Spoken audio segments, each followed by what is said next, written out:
people start to think like, oh, you don't need painters anymore. You don't need poets anymore. You don't need design anymore. And it's like, well, wait, so why are we making this stuff at all to begin with? Why were people ever making it if suddenly, because it's easier to make, you don't need the creative aspect anymore? Anyway, there's a lot in there, but that makes me concerned because I hear a lot of excitement and maybe naive optimism or naive kind of being overly excited about the technical progress while not critical enough, not having a mature perspective on art and meaning making and why humans do things and what we're all doing here on this planet, right?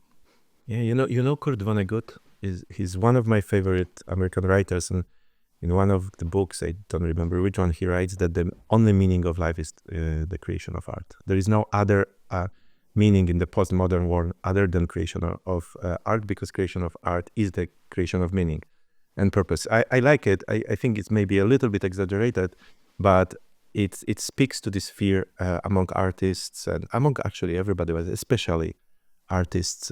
What will AI do to them?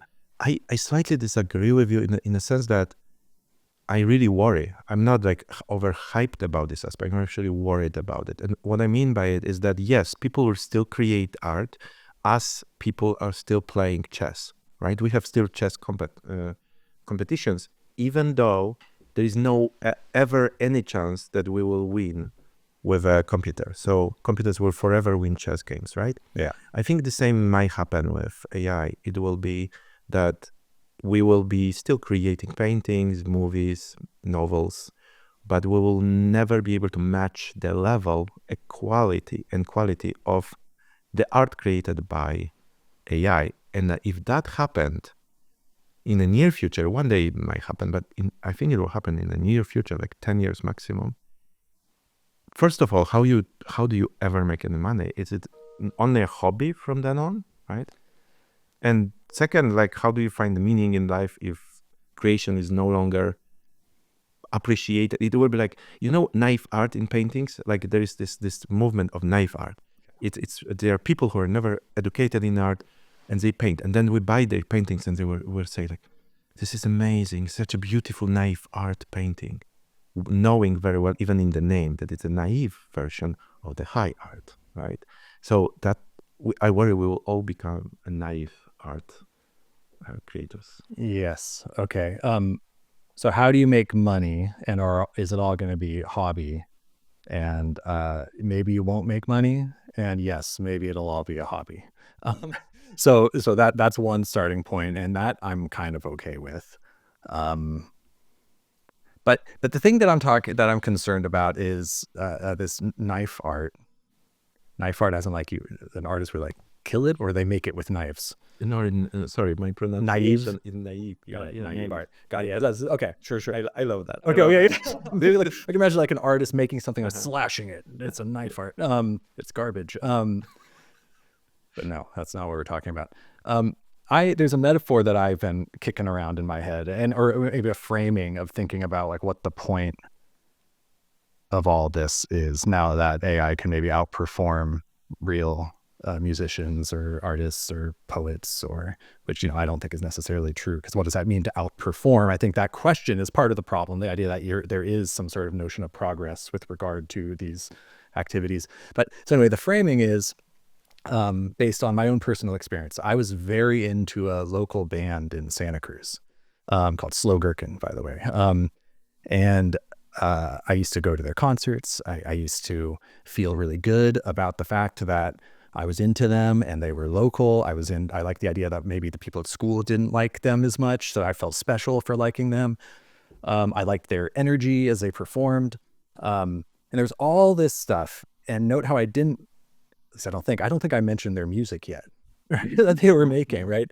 Now they made good music too. I still think they're good, but or their old music is good. So I think there's a social function, right? Like it's basically the thing that matters about all this stuff is social, and it's all a context. And if we want to talk about like bad art, the epitome of bad art in a way is going to like art and wine festivals and stuff. And that's people, they pay for a booth, and maybe you buy it and you hang it in your house. I don't know if I have any, but my mom gave me some of her findings at art and wine festivals. And it's this like weird, ugly ceramic fish, and it's just there. And it was made, it's from California. My mom is there. And I think about my mom. I think about the weird person who thinks they're going to make money selling ceramic fish at a festival. And they did make a little bit of my mom's money. And so all the meaning making, I think, is what's important. And of course, the actual ceramic fish itself matters. It's not like it doesn't matter. But anyway, I guess what I'm trying to say is I think there's, to sum it all up, I think there's a false narrative of progress with creative activity. And that humans are what matter ultimately, always. Right. And maybe this is going to help focus that. Right. This is going to help focus this AI revolution is going to help people think of it that way. That said, in art schools and stuff, this is what they've been talking about the whole time, right? Is the social function of art. I 100%. Yeah, I'm sure. Yeah. So It's hard to disagree with that. this is true, and it will function this way. By the way, just a tangent. This cup, because you mentioned the fish. This cup is made by a Polish amateur a cup maker, whatever is the correct term, in a biking festival which I went to, and it was so funny because they were making these cups, and like putting all these patterns on it, and I was buying it. I completely unaware of the patterns and what it is, and then next in the line was a guy who started to discuss these patterns with the pottery maker, and they were like, this pattern is not really 12th century, this mid 13th century, and you are making a mistake. This is unauthentic. And the pottery maker took out an archaeology book and shows, no, I'm exactly right. The dating on this pattern is from this era, and this is how it should be. And they had like a half an hour discussion about authenticity of already authentic pottery. It was so cool, right? Yeah. It was so cool. So that will stay, right? That element of authenticity, of aura, how the Walter Benjamin tried to call it, right? Yeah. I agree. I worry more about the economics, like Sure. like there is an entire industries will fall. Like how Hollywood is going to survive, or how Hollywood artists at least would survive, because everything will be digital. We have digital celebrities, right? Like, or maybe we will not. Maybe it will have to be a real person, or else you are not going to a movie as a form of rebellion, So yeah, I don't want to sound unsympathetic. I think maybe I did, to the idea that industries are going to be hurt by this and real people will be hurt. And I came up as someone who was very interested in weird art and weird music. And then at one point I was like, well, I'm going to make music. That's what I want to do. And then it's like, well, obviously you can't make music. Right? Like no one makes music. Like you don't make money making weird experimental music. And so that was something that just had to be understood by me as a young man. So then I'm like, okay, I'm going to make weird video games. And because that's at least computers. And then it's like, well, how are you going to make money with that? And then ultimately you're making compromise after compromise after compromise. And now I'm somehow a computer science professor, never part of my goals or interests. It was always just being like, okay, how can I keep my passion for things that interest me alive while making money and respecting the world as it actually exists, which is musicians. Everyone's a musician. Everyone's a poet. Everyone's all these things. So you don't deserve, the world doesn't owe you the right to make money in those areas. Sounds super cold. And then what do you do about the existing people? I do acknowledge that they're having kind of the rug pulled out from under them. Yeah, and that sucks, right? And I don't necessarily know what to do about that, but yeah. Well, one potential caveat is that the people whose rug will be taken from under them are the famous artists. The local artists who play in a local bar will continue playing in a local bar with exactly the same no money. Which is, 99.999% of them. Yeah. Yeah, so from this sense, but there is a story by Stanislav Lem, science fiction story, which I love. I like anything by Stanislav Lem, but it talks about it, and it's in 1970s he wrote it. It's amazing how he can predict stuff. So the story is about two engineers who built a robot who can create poetry.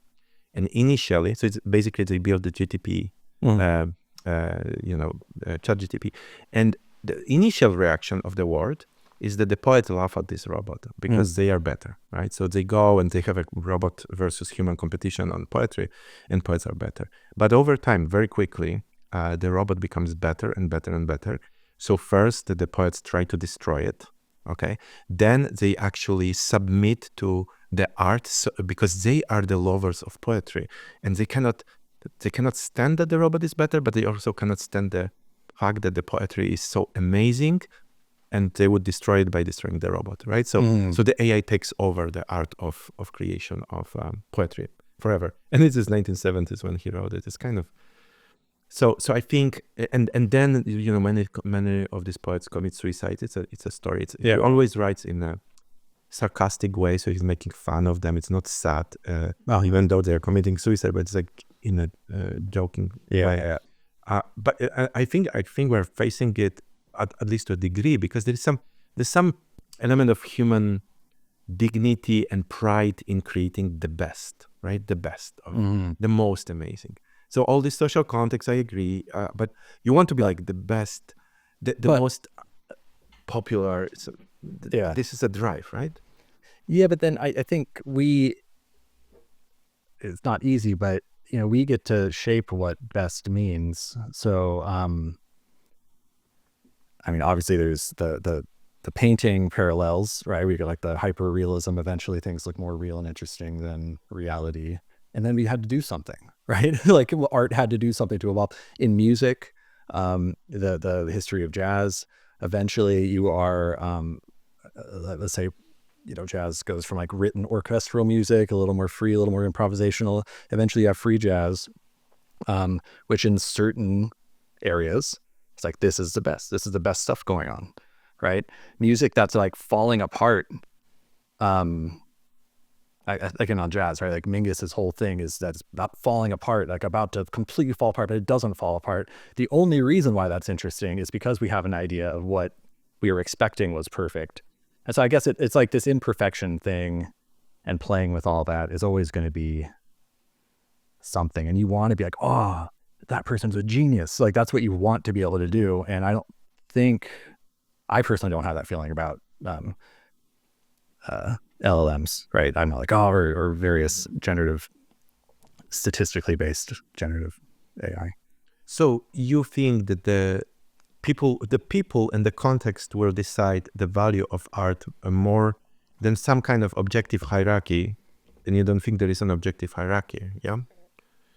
I mean, I think there is, but it's already been past the objective hierarchy, right? We've already, or maybe it's changing, right? Because we initially were trying to get the most realistic art, right? Yeah, that was the objective hierarchy. If you were like the best in representing a portrait of a person, you were the best artist, especially if you could represent the intricacies of the character, something like Mona Lisa, right? Something like this. But then we got photography, so technology killed that, right? And then we went to Impressionism, Expressionism. So maybe something like this will happen. Yeah. Well, I think it's true. I just really worry that everybody will be like Van Gogh, poor artist, not like a.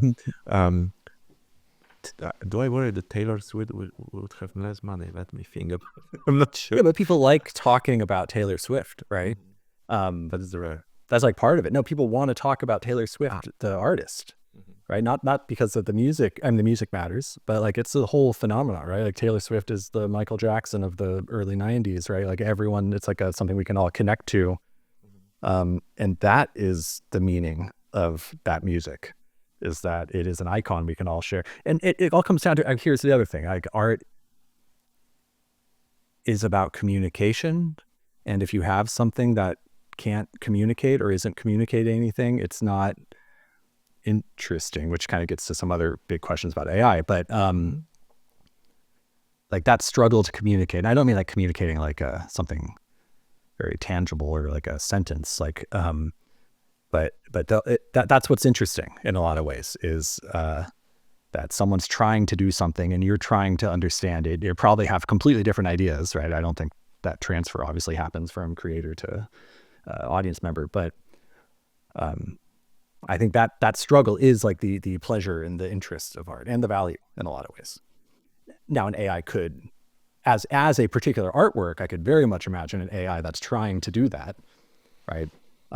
Heck, I've even worked on projects where the AI is trying to communicate, represent something to people. But then the way I think about those projects are that is actually all still about me, and as a person who created, and my collaborators, and are what it meant for us to create a generative system that was trying to represent something. Do you think that art communicates differently depending on the medium? So what I mean by that, if you look at the Impressionist painting, you see something like, let's say, some landscape there, and the way it is created, it's to create a specific emotion in you, and that is indirect, but still a very specific message, right? I want you to feel, or you will feel that, and then you add on top of it. But it's rare that you would add something opposite, right? If the painting has a mood of sadness and melancholia, and you come at it, I look at it, and you say like, oh, it is so funny, it makes me feel funny, right? That's rare, because the communication is quite straightforward, even if indirect. But there is other forms like music, when I think we are always over-interpreting what we are listening to.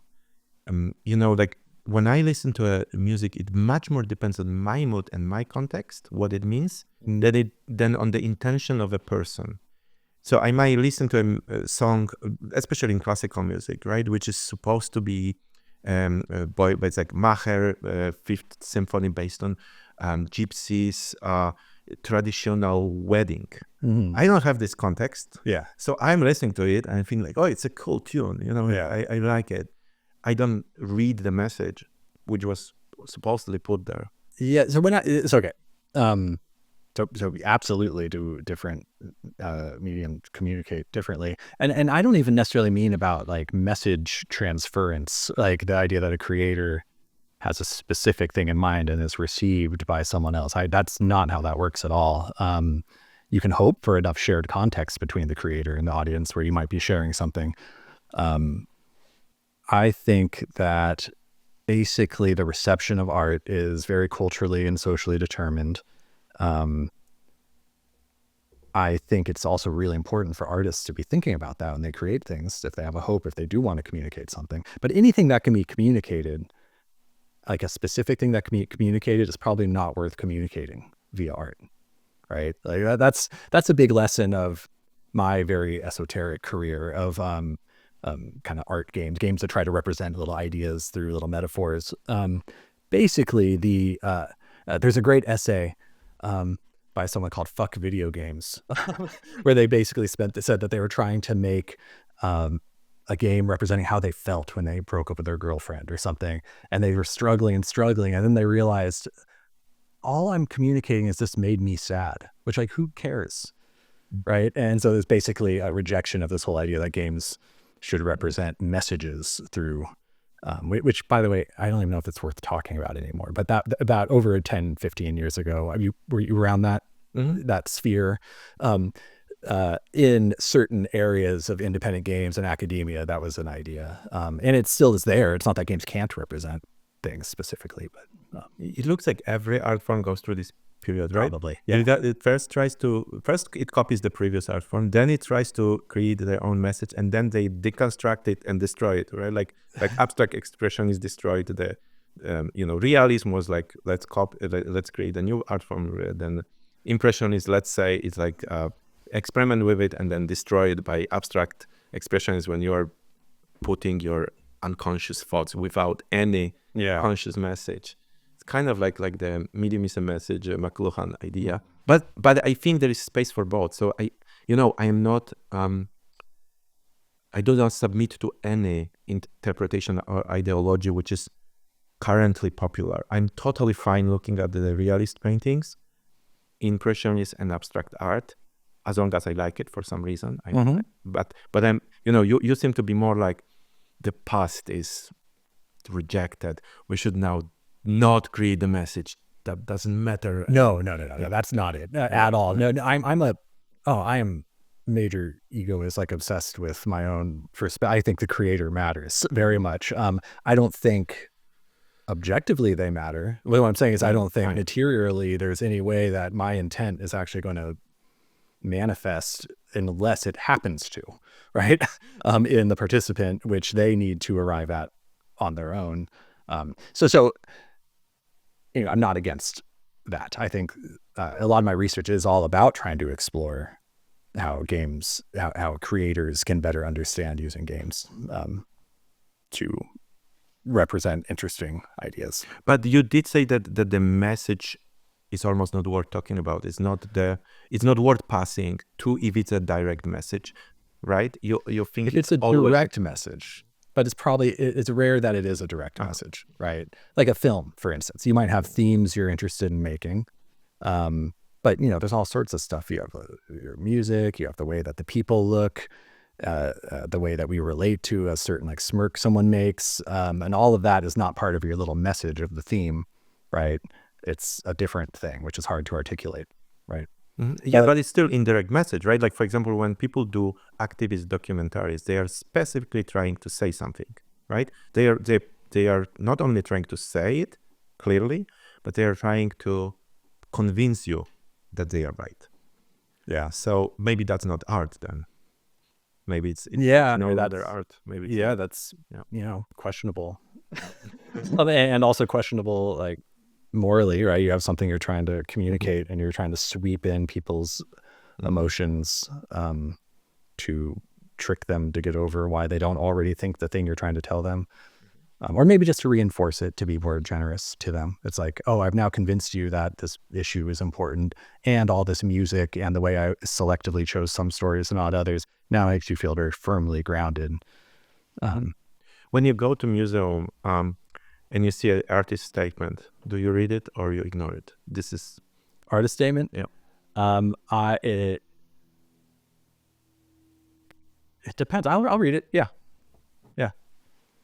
Do you think it's because when I came here like 20 years ago to Canada, I was traditionally brought up in Poland. It's like a little bit behind in like always 20 years behind. So for example, I listened to a 1960s, 70s music, right? And then maybe 1990s, which I love. I love the fact that we're a little bit behind. Yeah. We're no longer, we're now cutting edge, but we were, and what I mean is like for me, reading an artist's statement by a piece of art was like kind of weird and funny, because I was like, you are explaining to me what you try to do in this. First of all, well, it might be interesting as an additional context. Like you look at a sculpture and then you would like to know when it was created, who was the artist, what was his life. But independently, I can just look at the sculpture and appreciate it, right? And I always looked at art this way. It was always me interpreting the art without the context. And I found it like kind of ridiculous, especially for, the famous banana on a wall. $6 million banana on a wall, right? Without context, it's a banana on a wall. But we live in the time that happened is another thing. Like that's maybe part of it, is a lot of art is in museums because of context that we don't have, right? And arguably maybe not worth talking about unless you have the time to understand the context, right? Yeah. And it was selected because of the context that the curators have. Yeah. Right. Yeah, that was something I struggled with a long time ago. How come this thing gets to be in a museum, but this other thing doesn't get to be in a museum? And it's like, well, it's because the museum is a particular institution run by a particular class of people educated in a certain way, and they own it. And this is just what they chose. And they know a lot that I don't know. And so if I think this comic book is really special or something, they probably don't understand. It's not that I'm wrong necessarily. I probably have less interesting to say, at least the young me I'm talking about, than they have to say about whatever weird garbage in the museum, right?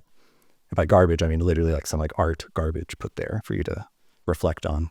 And what happened with it is that it went to extreme in some fields, right? I totally get that if you listen to Beethoven over and over, you get bored, and then you have like, aharmonic music to make it more interesting in 1920s, 30s, right? But what happened is like literally every established classical musician I know is only interested in this aharmonic music. And then they go to the. I have a friend in California who's amazing, but his art is to take a piano, put the water in it, take a hammer and hit the strings. People love and destroy something, right? Yeah. It's cool performance. One of my best musician friends growing up just got obsessed with piano. So I lost track with him musically at a certain point because he was getting so weird. And then he stopped on just like, you can just stick all this stuff in pianos. And it's like, oh, I got a new album. It's like, it's him banging on an album or a piano for 70 minutes. Anyway, I'm very sympathetic. Like I said, core to me is that basically I self-identified because I wanted to be different with jazz very young. And then I just listened to the history of jazz, like starting from the beginning and then till it went crazy. And then when it became pop again, right? And so I'm like the whole thing. Like, and I actually probably live over in what most people consider bad music, which is something you might call smooth jazz. But I think peak was sometime in the 80s. I think jazz kind of hit its thing, but it went through the entire thing to full insanity, and then boom, comes back to, rock beats and nice smooth music. So maybe it's good to be not too sophisticated, Like I like the fact that I can listen to Rachmaninoff and love it, and not necessarily love Stravinsky, right? I just like the fact that I can enjoy what normal people without acquired taste and sophistication and elitism enjoy. Yeah. Right? Sometimes I give a metaphor to students about why we talk about theory stuff. Tell me if you relate with this when you're trying to talk to students who maybe don't care about theoretical stuff at all and they just want to make stuff. I think, imagine your brain is one like single blob that has no differentiation in it whatsoever. And you're saying, I like the Marvel Cinematic Universe, right? And that's what you like.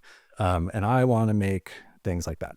And then we read and we experience weird stuff, and it's like kind of carving out it's like just mapping the space. Your brain gets just more differentiation.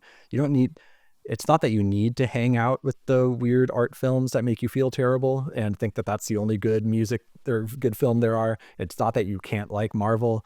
It's just like I think it's good to explore the whole space. And then as a creator and someone receiving stuff, you can just kind of appreciate more with the more nuance, right?